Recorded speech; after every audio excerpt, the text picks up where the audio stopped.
Oh, you realize you forgot something else. Oh, another thing went wrong. Cool. Like, let's just keep going. When you have that approach and you have that attitude, your growth happens so much faster. Whatever happens, I'm going to succeed and I'm going to thrive in the face of it. On the one hand, yes, it's difficult, but on the other hand, I want you to see how empowering it feels to be like, well, it's hard and it's long and there's a lot, but if I put these pieces in place, I am going to grow. I am going to experience a change. I am going to experience a transformation in myself and in my career. Welcome to The Art of Speaking Up, a podcast that helps professional women access the limitless potential that lies within them. I'm your host, Jessica Guzik. And my mission is to help you find that spark inside you that has the power to transform your career in ways you may not have thought possible. I'm so excited that you're here. And now, on to the show.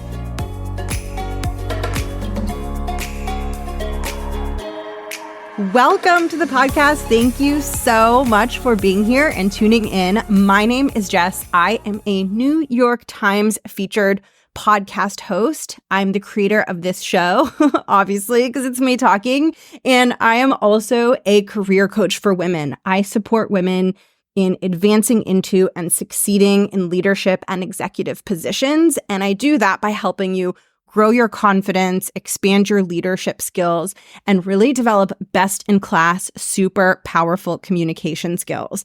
I had a career in the corporate world.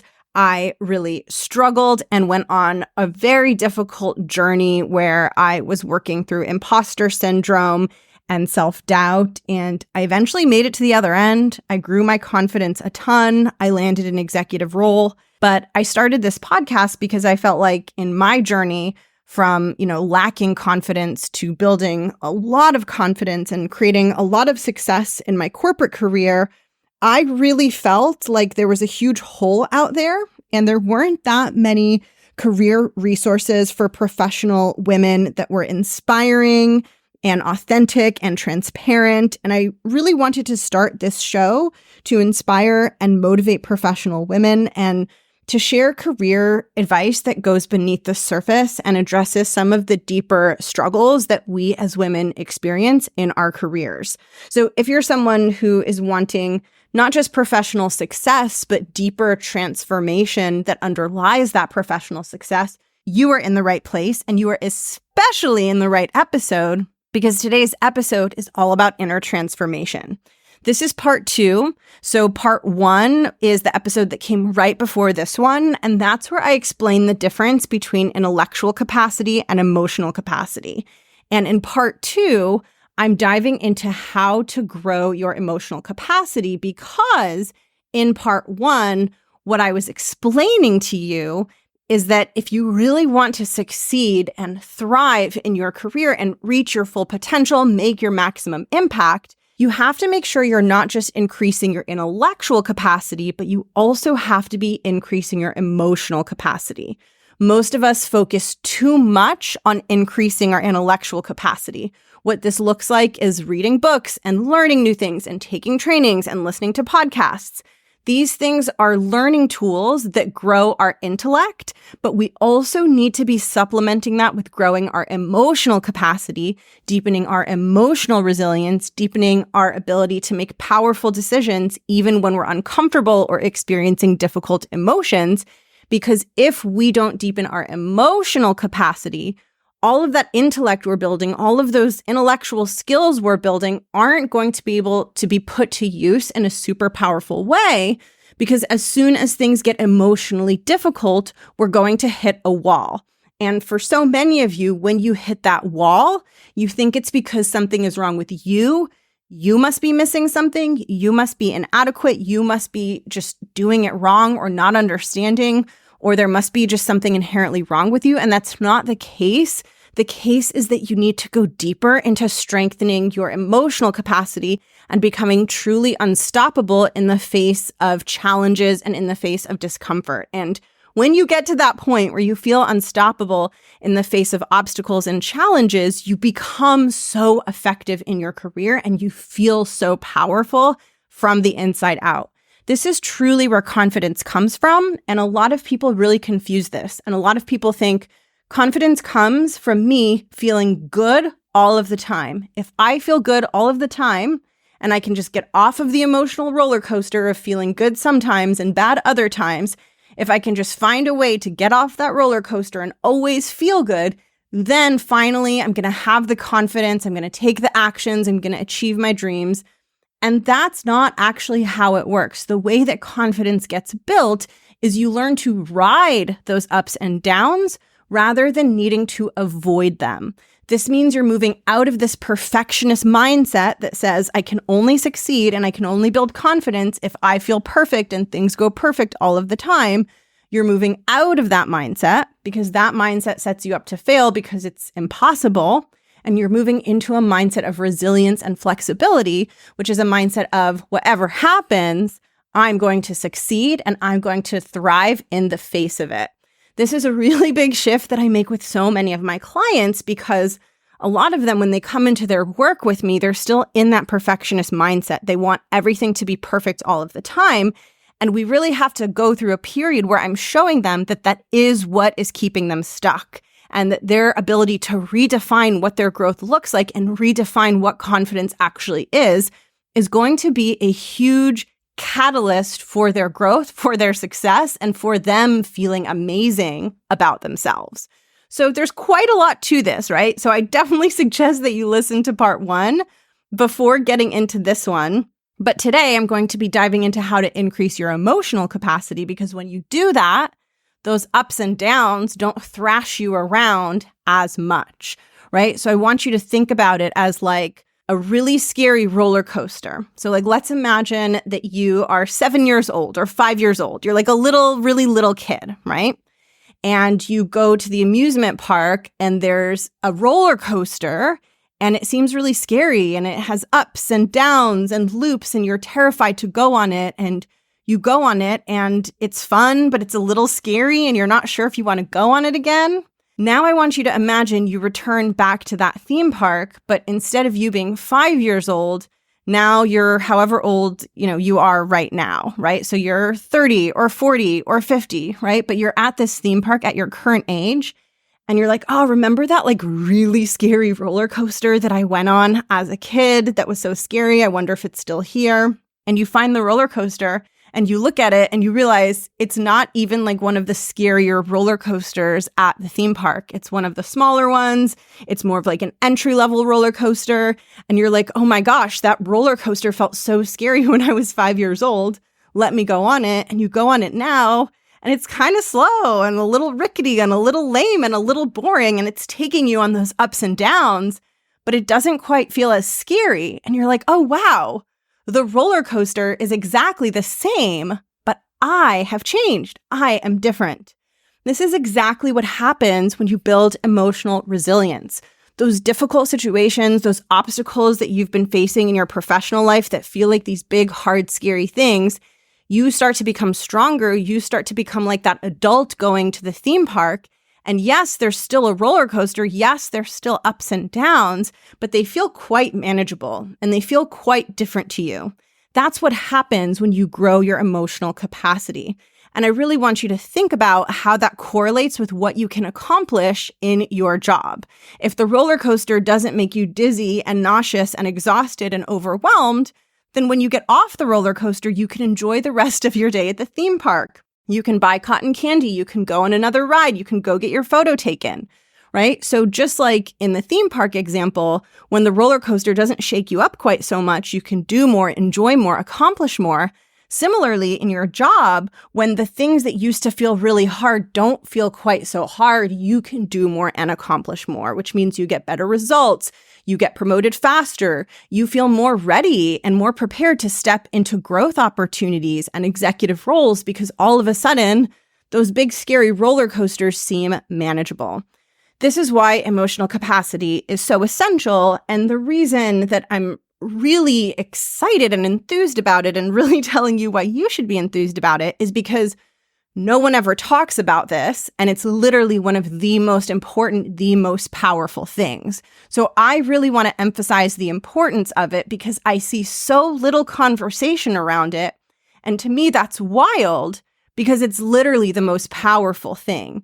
And the most powerful thing is one of the things that's talked about the least when it comes to helping women build confidence and thrive in their corporate careers. So I want to make sure that I'm putting a lot of attention on it and helping you see just how important it is to build emotional capacity, because I want you to recognize its value and go after building it and pursuing it, because I know that is the thing that is going to lead you to lasting, sustainable success and self-confidence. So in today's episode, I'm deep diving into how you build emotional capacity. How do you actually do that? What does that look like? That's what we're going to talk about in today's episode.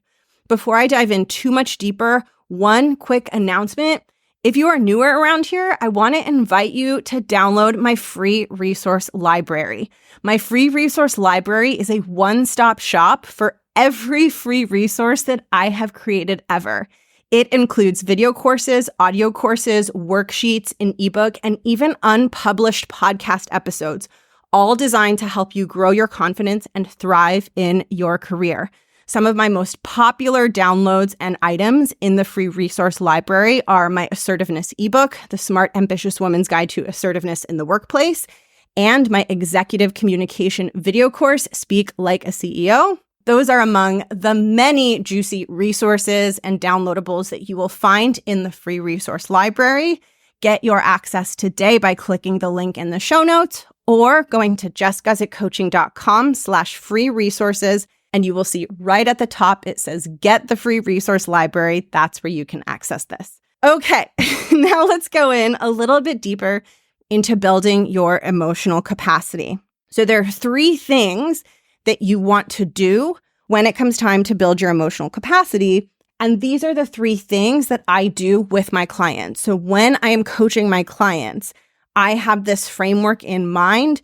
This is how I am supporting them to make sure that the growth that we are achieving together isn't surface level growth that is going to be fleeting. This is how I make sure that we are working towards something that is lasting. The reason that I coach this way is because part of my own transformation of my self-confidence came from being coached this way. It is a deeper style of coaching that goes beneath the surface, beneath the obvious tactics, beneath the very surface level how-tos, and into our emotional and psychological landscape to help us achieve deeper change. And there are three parts to this, and I'm going to tell you what they are, and then I'm going to explain each one of them. So the first thing that you need if you want to deepen your emotional capacity, aka be able to ride big roller coasters and still stay focused and stay effective and not get overwhelmed by it. The three things that you want to do are, number one, you want to create a robust support infrastructure all around you. And I'll talk more about what that means and what that looks like. Number two, you want to get crystal clear, no ambiguity. You want to get crystal clear on what your priorities are and what matters most to you. And number three, you have to consent to experiencing new types of discomfort. So there's a lot to discuss in explaining these, so I want to dive right in. And I'm going to dive into the first one, which is build a support infrastructure all around you. Now, the best way for me to explain to you what I mean by this is through an analogy. So I want you to imagine that there is this beautiful tropical island oasis that you're just dying to not just visit, but to move to and live there permanently. I want you to imagine that there's lush tropical plants in this oasis. There's like gorgeous tropical birds flying around. There's hammocks everywhere. It's just this beautiful, temperate, enjoyable, pleasant oasis that you are really wanting to experience. It's a place that feels joyful and welcoming, and it's a place that you've wanted to go to your entire life. Okay, now I want you to imagine that there's only one way to get to this oasis.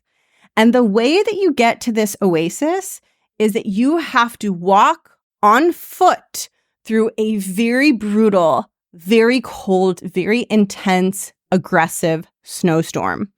And you not only have to walk on foot through this snowstorm, but you have to walk on foot a very long distance, a distance that can't even be covered in one day. This is a walk that is a trek that you really have to decide to undertake. Now, if you try to make this trek through this aggressive snowstorm with biting winds that takes hours and hours and hours, if you try to make that trek without support infrastructure, you will not make it to your destination. Now, there's a way to make it to your destination, even though it is such a difficult trek to make, and even though it is a very hard thing that you're undertaking. If you have support infrastructure in place, you will be able to make it to the tropical oasis. So I want you to imagine that someone tells you that you can build whatever support infrastructure you want. The only rule is that you have to walk on foot, right? So you can't drive through the snow and you can't take any sort of vehicle. It has to be on foot. But other than that, you can do anything. You have unlimited funds to spend, but you just have to make it through this thing on foot. And you can also take as long as you want. Okay, so if I was in this situation and it had to be on foot, but I could build whatever infrastructure I wanted, what I would do is I would figure out, okay, how much of this cold, snowy desert can I traverse before I start to get tired and before I need to start refueling? And once I figure out what that distance is, I want to set up these magical little refueling huts that I can stop in and rest in, like little pit stops. And inside these huts, I want to make sure I have everything I need to completely restore myself for the next segment of the journey. So inside these huts, there's going to be a warm, crackling fire. There's going to be really delicious, nourishing food. There's going to be a cozy bed. There's going to be entertainment. Maybe I can even bring some friends of mine to be in some of the huts so I can socialize and hang out with them on my way to this journey, on my way to this oasis. So what I'm going to do is I'm going to put in enough of these huts that there's no way I won't make it to my destination. Because I'm not just going to put in one hut.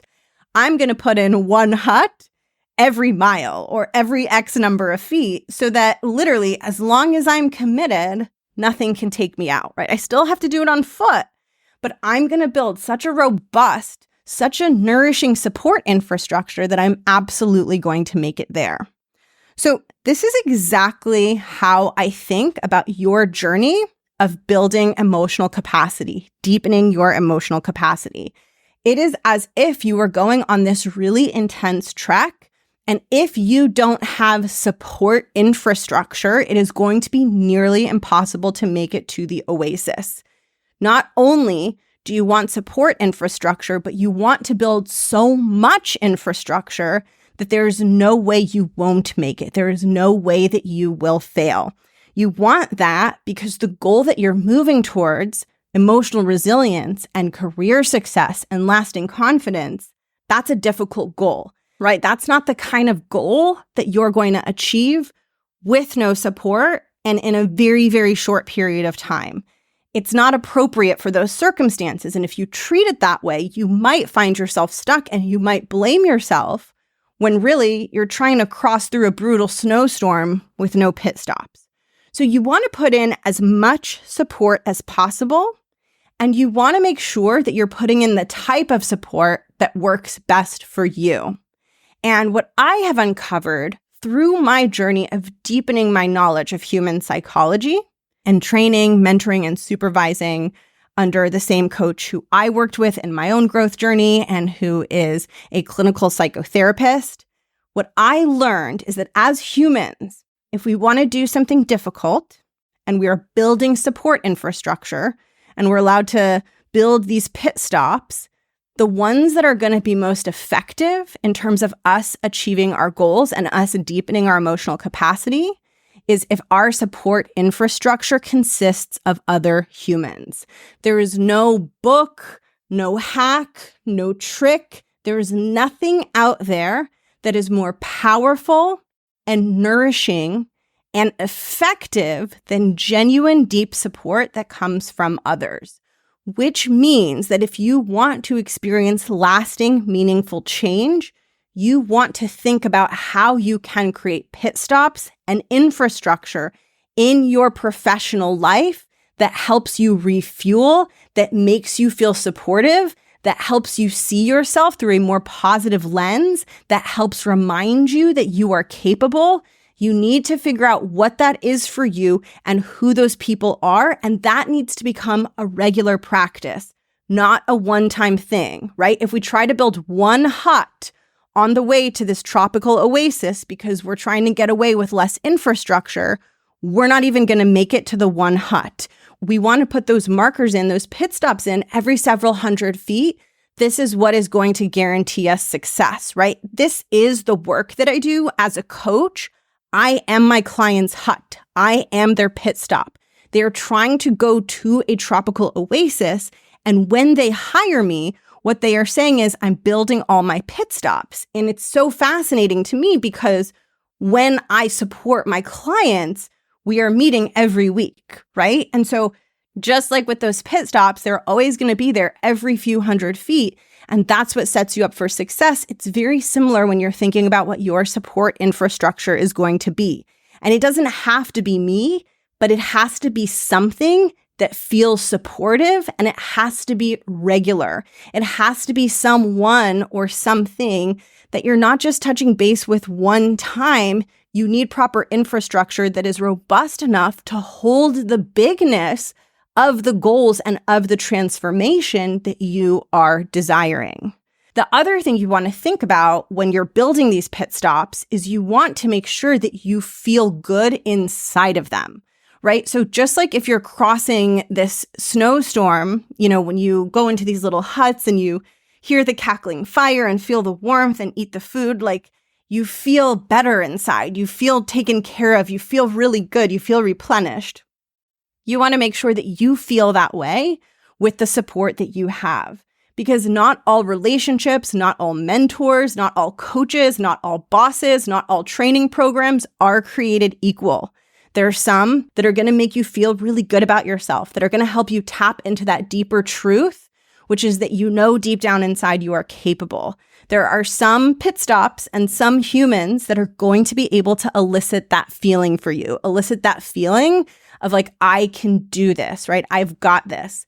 And then there's going to be other people, other relationships, other bosses, other training programs, other mentors that don't elicit that feeling. And you need to pay attention to that. This was a really big reason that I got stuck in my corporate career when I was struggling with self-confidence. I wasn't paying attention to what support and infrastructure was working for me. I just assumed if it works for other people, I should just go and try it and it'll work for me. And then when it wasn't working for me and I wasn't growing, even though I was going to trainings and doing all these things, I thought, oh, something's wrong with me. I'm worse than everyone else. Like everyone else goes to these workshops and everyone else is working on themselves and growing and it's helping them, but it's not helping me because something's wrong with me. And it wasn't that something was wrong with me. It was that I was spending way too much time with infrastructure that wasn't the right support for me. And the way that you know if it's the right support for you is how it makes you feel. If it makes you feel a sense of possibility, if it makes you feel just a little bit more capable than the prior pit stop, right? If every pit stop makes you feel just a little bit more capable than the one before, and if you notice you have a feeling of drive that happens every time you leave the pit stop and head closer to the next one, that's a really good sign that it's the right support for you. That said, if whatever support you're getting is not giving you that feeling, if you're feeling worse after, if you're feeling less capable, if you're questioning yourself after, if you're kind of feeling bad after, that's a sign, not 100% of the time, but that's a sign that it might not be the right support. So, there are times when we will get matched with mentors or we will seek mentors and it won't always be the right support. I once had a mentor who actually really upset me and made me feel really, really bad, right? And imagine if I had stuck with that person and said like, oh, it must just be me. Like I should just be appreciative that this executive is giving me their time. It was a mismatch. And also, a mismatch doesn't mean like you're right and they're wrong. It just means you're not the right match. Different people are going to resonate with different types of support, right? So some people like different styles of support. So me personally, I like support that is very inspiring, but I prefer a more gentle support. I don't like something that feels militant. I don't like something that feels too like curated. I like something that feels like a warm, welcoming pit stop that after I've spent enough time in that pit stop, I'm like ready to get out there in the snowstorm because it was so rejuvenating and so nourishing. So you want to think about what type of support infrastructure feels right for you. And you just want to make sure that you are bringing that into your professional life, into your professional experience in a robust way. Like I said, the goal of transforming, building emotional resilience, building self-confidence, that's a big goal. It's like trekking through a snowstorm to a desert oasis. So you want to make sure you have infrastructure to support you in doing that. Okay, that was the first part, is make sure you surround yourself with support infrastructure. Number 2 is you have to choose your priorities. You have to get really clear on your priorities. So here's the thing. There's your current situation, your current level of confidence, your current level of success, your current level of risk-taking. And then there's the goal, right? It's the level of confidence you want to have. It's the level of success you want to have. Those are 2 different states of being. Let's call them point A and point B. Point A is where you are right now. Point B is where you want to go, right? Point B is the tropical oasis that I've been talking about. Okay. Now, there's a reason why you haven't gotten to point B yet. It's because you have to make a really big trade-off to get there. You have to trek through the snow. It's going to take a lot of time. Like, it's a real effort that you have to make to get there. And what we're talking about when we're talking about you going from point A to point B is we're talking about a trade-off, right? A trade-off means that I have 2 options, and both options have a positive and a negative. So it's not a situation where one option is so much better than the other option. So for example, several years ago, since we're talking about roller coasters, let's stick with the theme of roller coasters. I went to Six Flags with my partner. We wanted to go for the day to ride the roller coasters. And when we went, you could get a season pass where you could go all year for the same price as a one-day pass, literally the same price. So we got season passes, and that was a very easy decision because there was no trade-off. So why would we not do it? So that's an example of a decision that's just like pure upside. There is no trade-off. Now, when it comes to you growing your resilience, growing your emotional capacity, and developing confidence, that is a decision that has a trade-off. The trade-off is that you have to put in effort, you have to take risks, you have to experience a certain level of discomfort. Now, the problem is what we do in our minds, and we don't always realize we're doing this. We're not even always aware of this, right? But we treat this trade-off as if it should be a situation of pure upside. We expect that moving to our goals should be all upside. We want it to be like the Six Flags day where you get there and buy your ticket and they say, hey, now you get a season pass. And so we're trying to find a way to the goal that we want. We're trying to find a way from point A to point B, or a way from the snowstorm to the tropical island that doesn't involve anything hard or bad or time-consuming or uncomfortable. And we're searching and searching and searching. And the reason that we're doing that is because in our minds, we're thinking this should be all upside. This shouldn't be a trade-off. And it makes sense that we're thinking that, right? Because our goals and the things we want, we think about them as a good thing. My goal is a good thing. It's an exciting thing. It makes me feel good to think about it. I want it. It's great. It's awesome. So our brains, which sometimes really oversimplify and aren't always the best at helping us really comprehend nuance, our brains say like, oh, this is a good thing, so it should feel good. It should always be upside. It should be a positive all the time. And then we look at this snowstorm that we have to trek through and we're like, wait, like what? No, I'm not. What? This doesn't make sense. This doesn't feel right. And instead of us saying, you know what, maybe it's worth it for me to take this trade-off and to take some downside so that I can get to the upside of the tropical place that I'm going to, instead of us saying that, we bang our heads against the wall, hoping and wanting a solution that's pure upside, that doesn't involve a sacrifice. Because why would we want to make a sacrifice, right? Like as humans, we don't want to be uncomfortable for fun. We do want things to be easy. This is a very natural, normal human impulse that we wish for it to be easy. The problem is that with this goal, it is a trade-off, right? It is going to be difficult. And the sooner that we can admit that to ourselves and say like, look, this isn't pure upside. There is some work that I have to put in to get there. The sooner that we can really look at that with clear eyes, the sooner we can choose our priorities. And it really is a simple choice. We have to decide what is more important to us. We have to ask ourselves, is it more important to me to get to the outcome I want? Or is it more important for me to enjoy the comfort and perceived stability of where I am right now? And it's really important to admit to ourselves that there is comfort and perceived stability in where we are right now. We don't like it, it's not our goal, but unless we admit to ourselves that it does come with comfort and it does come with a sense of perceived stability, until we admit that to ourselves, we're going to bang our head against the wall and avoid going into the snowstorm and not understand why we're not making progress. So what we have to say, or at least what we have to ask ourselves is, am I willing to let go of what's comfortable? And am I willing to let go of this perception of stability and deal with the scariness of that in order to move to something better? And that better thing isn't instantly accessible to me in this moment, and it's not going to be accessible to me even in the instant where I make that decision. I'm going to have to face discomfort as I move towards that. Is that trade-off worth it to me? What is my priority?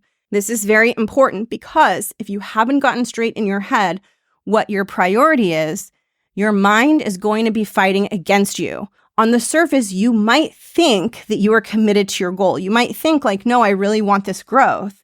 But if you haven't stopped to really ask yourself, am I willing to make the trade-off? Am I willing to experience the challenges that come with pursuing the growth I want? If you haven't really thought about that and explored that, then your subconscious mind might not be on board with that, and it might be working against you in getting to your goal, getting to the tropical island, because there's a part of you that doesn't want things to change. And listen, this is why change is so hard for humans, right? Like, this is why this stuff isn't easy. It's why this stuff can be difficult, but difficult does not mean impossible.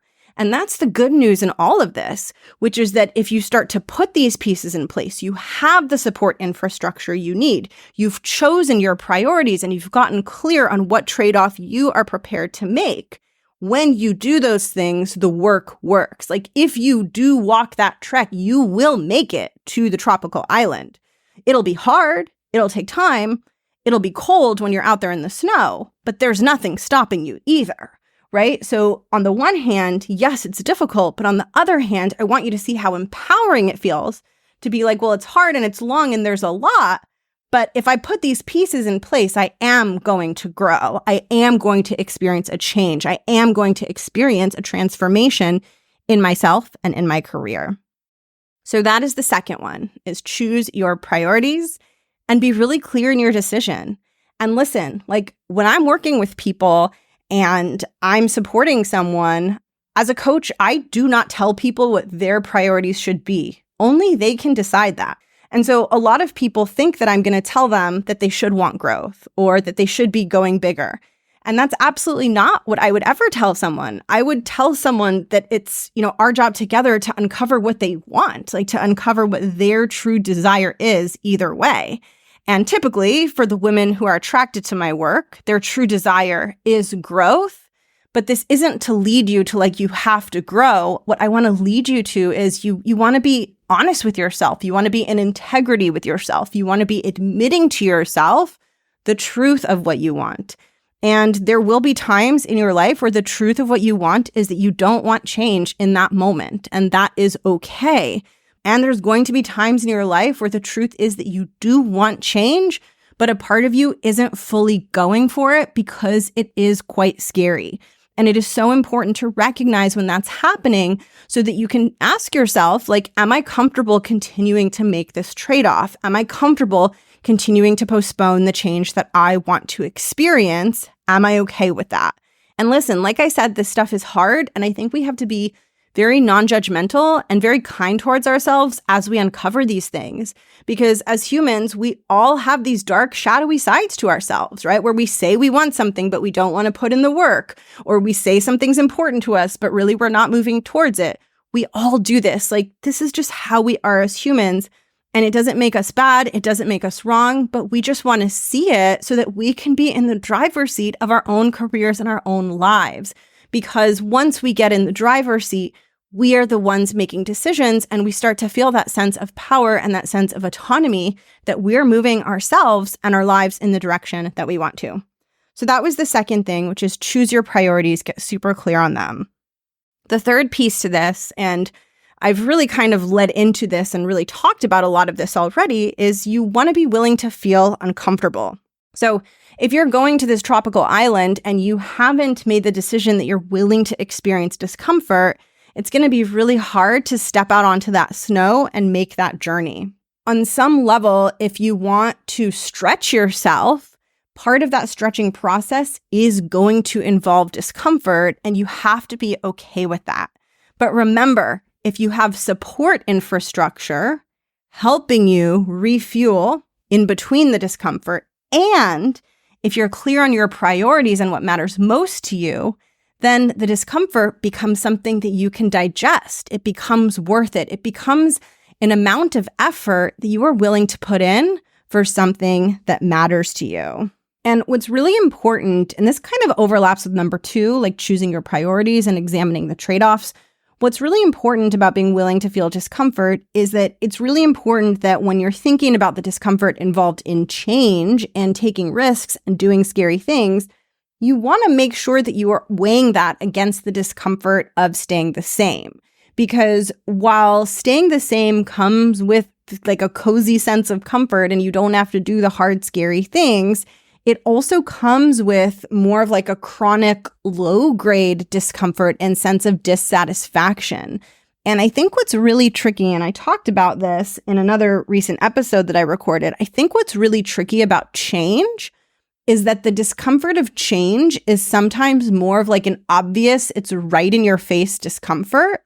And so that kind of leads us to have a bit of a bias against it because it's so obvious, it's so in your face. Whereas the discomfort of staying the same is like this subtle in the background discomfort. It's kind of like the difference between sort of like having a health condition slowly developing and you don't have very obvious symptoms, but maybe something about your lifestyle is having like this gradual negative impact on your health versus having like a health condition with like intense pain every single day. If you experience the intense pain every single day, you're gonna be motivated to go to the doctor faster because it's more in your face, even if like, let's say that pain isn't as long-term threatening to your overall health, right? Maybe like the subtle thing is the more threatening thing, but because it's not in your face, you aren't as incentivized to treat it, right? So you kind of develop this bias. And that's a little bit how I think about the change process. Usually when we want to grow and like walk through the snowstorm to that tropical oasis, the impact of like the cold and the winds and the intensity of that is so much more obvious than the impact of us just staying in the same place and staying stagnant. So when you're wanting to grow, the discomfort that you have to face to really initiate and catalyze that growth process, it's more obvious, it's more in your face than the subtle discomfort of staying the same. So we often have that bias away from it, even though so often when you zoom out and you look at the bigger picture, it actually isn't worth it. And we're actually not making the smarter trade-off. And this is why it's so important to just carve out time to really think about what you want and think about what matters most to you. Because I have found that through the ups and downs, if I carve out time to just step back and say, what do I want? Like, why am I here? What am I doing? It helps remind me what is most important. And it helps remind me why I am willing to put in the effort. And so what I want to close with is I want to remind you that all of these things are doable. These are choices you can make. You can choose to make the trek to the tropical oasis. You can choose to establish infrastructure that will support you along the journey. You can choose to make growth and change your ultimate priority, even if it means that you have to feel discomfort. Those are all things that you can choose. And listen, you don't need to get them perfect right away. You just need to choose and start. You will figure it out along the way. This journey through the snow to the tropical oasis, you can adjust your plan anytime you want, right? So in the analogy I gave where it's like you're allowed to take all this money and set up whatever infrastructure you want to help you cross the snowstorm and get to the oasis. In that analogy, you can keep adding things and taking things away and changing things, right? So it's not like you have to have it all figured out before you go. That's for sure not going to work. You're going to plant one hut. You're going to be like, okay, I think I can go a mile or two before I need a break. And you're going to be like, oh, shoot, I could not go nearly as far as I thought I could. I think I need another hut, right? Or you're going to plant a hut and be like, oh my gosh, I totally forgot to have a coffee maker in the hut. Okay, for the next one, I need to make sure I have a coffee maker. So don't treat this as something where you have to be all-knowing, where you have to be omniscient, where you have to get it perfect. I want you to treat it as an iterative process where you get to keep tweaking and adjusting. And the beautiful thing is, with every tweak and with every adjustment, you're moving closer and closer. So it's not like when you tweak something, you're like, oh no, I'm failing, I'm regressing. Think about every tweak as a change you're making to the next pit stop. By definition, you are moving closer to another pit stop. I was with my clients inside my group program, the Art of Speaking Up Academy, and I shared something with them that really resonated with them. And we talked about it just a little bit in our session, but I shared with them that I don't actually believe that it's possible to regress and go backwards, because every hiccup that we encounter is deepening our understanding of ourselves. So if we understand ourselves better, it means we're going to be more prepared for what comes up in the future. We cannot regress because we are always understanding ourselves more deeply. And I think about it as you're walking through a snowstorm to a tropical oasis, and every change you make is a change to the next pit stop. But if you imagine yourself as a little dot on the map, you're still getting closer. Okay, you forgot to put a coffee machine in the first pit stop. Big whoop. Who cares? Let's not make a big deal out of it. Let's just get a coffee machine in the next pit stop and keep going. Oh, you realize you forgot something else. Oh, another thing went wrong. Cool. Let's just keep going. When you have that approach and you have that attitude, your growth happens so much faster. So I hope that this episode, 1, makes you feel fired up to put the work in, and 2, shows you that it's possible. Yes, it's a challenge. Yes, it requires you to put effort in, but in my opinion, it is totally 100% worth it. Thank you so much for tuning into today's episode. And as a reminder, if you want to go deeper into my work, check out my free resource library where you can grab all of my video courses, workbooks, worksheets, audio trainings, unpublished podcast episodes, and ebooks by heading to jessgussettcoaching.com/free resources or by clicking the link in the show note. Thank you so much for being here. Truly, you listening to this show brings me so much joy and so much satisfaction. I still remember when I first started my podcast, I didn't have really many people listening, and I appreciated the small handful of people that were there, but it was a lot of effort, and all I wanted was it to be reaching people. And so it means so much to me that you are here, that you are tuning in, and that I'm getting to have an impact on your career path. So thank you, and I'll catch you in the next episode. Bye.